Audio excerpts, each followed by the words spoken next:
What is up and welcome back, guys. Today we're going to be working on the exhaust. Not the exhaust in the car, but the headers. So what we're going to be doing is fixing this junk right here. So we're going to be taking off the heat shield because, well, the heat shield's kind of useless, just a little bit useless. We're going to be taking off this heat wrap because, well, it's old and we got some fresh stuff. And then we're going to be coating this in a header coat. And then once we coat it with some of the, it's like header paint or whatever, it's essentially like a cheaper ceramic, ceramic coating. We'll be putting on some of the thermal wrap. I've got some new thermal wrap and I've got some new zip ties. Don't know if I'm going to be doing that today because, well, I want to do it outside, but it might rain again. Who knows? Because, well, this is Alberta. So anyways, let's get the exhaust pipe out. Let's get an angle grinder out and start grinding away at it. So there we go, we got the angle grinder and the downpipe on some cardboard. So really what I'm gonna do is I'm gonna take off this guy and just make sure it's nice and level. Same with the one right there. Any place where this mounts is gonna be gone because, well, we don't need it when we wrap it. So that also includes this, which actually is like completely rusted. There's a bolt there, guys, if you would imagine that. That's incredible how much it's rusted. Same with this guy. Well, this guy just chop off here, also come off. This one, and then all the heat shielding. So that shouldn't be too much work. These gaskets, there's no point in replacing them because trying to get these bolts off would be impossible. And they've pretty much well rusted sealed, so there's no worries here. And then just take some cable snips and take these guys off. So I'm gonna jump into that, so enjoy this time lapse.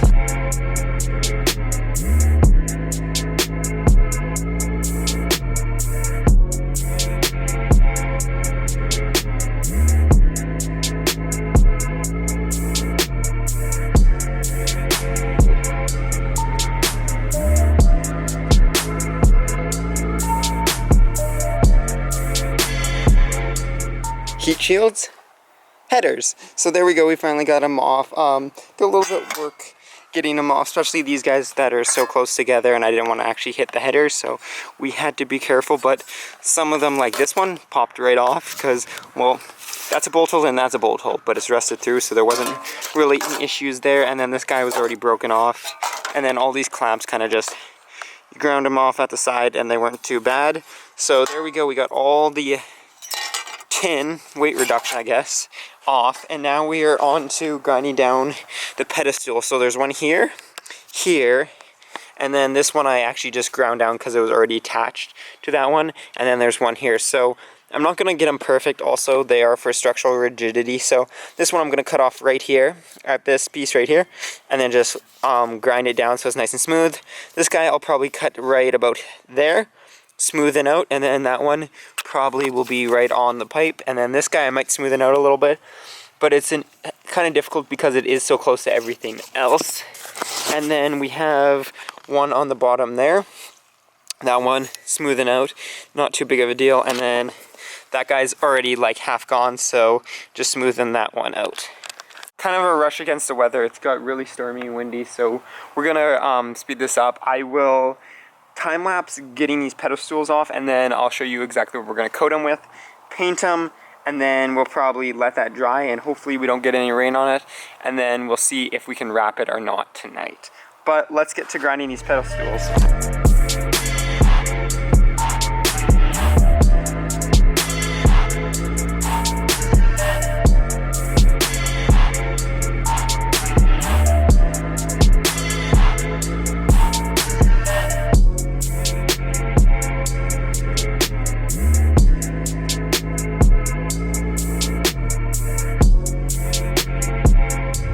2 hours later, we finally got it done. So all the points are ground off, smooth.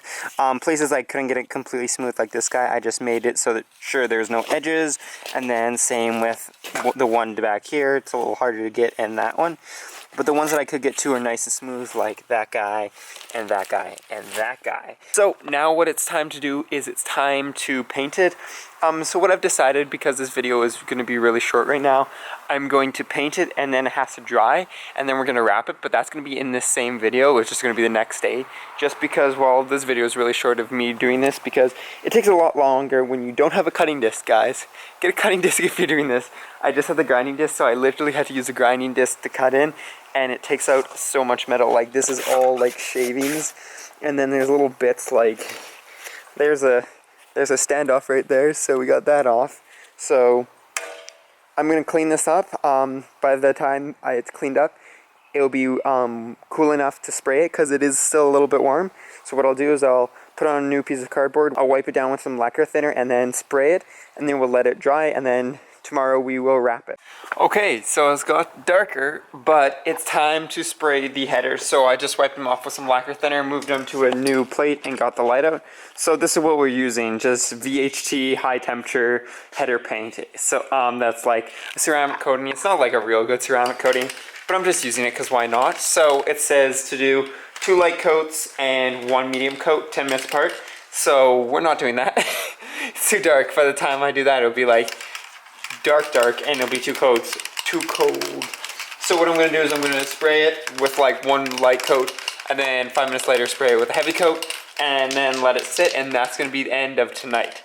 After that, what we'll do is we'll come back after it's dried, and we're going to wrap it with wrap. So this is the headers with no stuff on them. Better light, here we go. There we go. So, you know, looks like cast headers, and there's the headers with the ceramic coating on them. So as you can see, it's essentially like a flat black paint. You're actually supposed to bake it on after. That's just by idling, shutting off the car, letting it cool, and then restarting it. So we'll do that once it's in the car, but we have one more step to this, as I said, and that is that guy right there. So this is heat wrap. You've seen us put it on my downpipe, actually. It works really well, and it's just another layer of heat protection. So we'll be putting that on the headers itself. Got some stainless steel zip ties to wrap around. I definitely got way bigger zip ties than I needed to, but might as well. Not sure exactly how I'm going to go about this. It's kind of a challenge. I think I'll start over on that end, wind my way all the way around, and then go like that, and then maybe do another roll that way. I don't know. I'll have to kind of play around and see how it goes. But we also have the up pipe already. The up pipe was just painted 3 hours ago, so it's just ready to be wrapped too. So it's going to get a nice wrap of the header wrap that we're doing. It's I believe it's Thermal Zero heat wrap, and that's what we'll be using. It's a 1-inch 50-foot roll. And the whole reason we're wrapping it is because on turbo cars, essentially exhaust gas flowing as fast as possible, so you get better spool, it's just more efficient, and it's just quicker car. Anyways, on why it's put on that downpipe is just really heat resistant. I will also fix up some stuff on the downpipe, but I will kind of figure out exactly what I'm doing with this, and then I'll go about showing you guys. So there we go, we got the first piece all wrapped up. If you guys have ever worked with these stupid zip ties, you know they're a pain. Look at that one, still is pretty loose, but it's really hard to tighten them up, so they're not going to get crazy tight. I got this little guy tightened up pretty well, but the bigger ones aren't really having it, but we have it on there, and as you see, it's wrapped. Wear gloves with this stuff. This has like, it's not fiberglass, but it leaves a bunch of particles, but there we go, we got it all wrapped up. So essentially what I did is did a full loop around it at the start, and then from that full loop I just wrapped it, making sure that to cover it up all the way down, and then at the bottom did a full wrap, and then we actually, on each side we just fold this like this, so that we don't have any of the frayed ends sticking out, and then that should be really good to go, and you can put it a zip tie on it and you're good, and this will protect a lot of heat. So essentially leave about 3/4 of the, actually I have it just barely hanging over here and a lot more on the inside just because of this way it's wrapped, but there we go. So I'm gonna do the rest of this, and then I will catch up to you once that is all done. And there we go, we have the headers all wrapped up. This stuff is hard to work with. I would recommend getting the 1-inch strips just because spots like that are very difficult, but that's also kind of to do with that these are the stock headers. They're They have collectors right there and there, so it's just a different system. If you're using Tomei or something, much easier to wrap, much prettier to wrap too. But this is gonna do for the time that we run this exhaust, probably the next year. So I had to use the zip ties twice up there, not really a big deal, just to keep it on. And then the zip ties here and here are a pain. So I would recommend getting these little zip ties, guys. So the ones with the little ends on them. There you go. They work much better. I can't tell if they're ball bearing or not. Yeah, they're actually the exact same as bigger ones. The bigger ones just couldn't hold as much tension, but it could really tension these little guys up. But now that that's done, it's time to do the exact same to the up pipe. So here we go. And just like that, we have the up pipe all wrapped up. That wasn't hard because it's much easier when it's a nice straight line.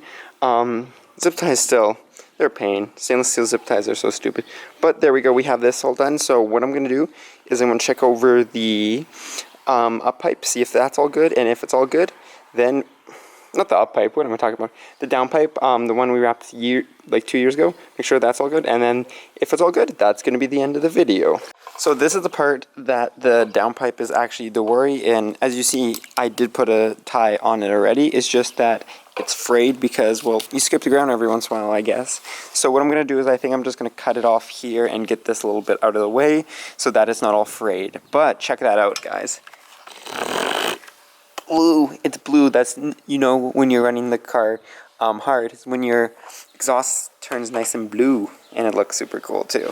Anyway, so this will be just a, so there we go. I just tossed another big zip tie on there because why not? I had a spare one anyways, and the bottom one was kind of loosening off.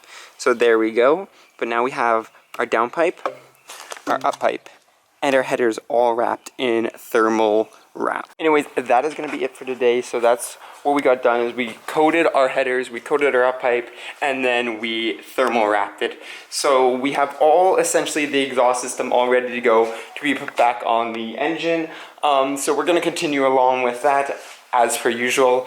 So that is going to be it for today. I hope you enjoyed this quick and easy way to improve the look of your exhaust, get those pesky heat shields off your stock Subaru exhaust, and just make it run a little bit better. But anyways, peace out and stay humble.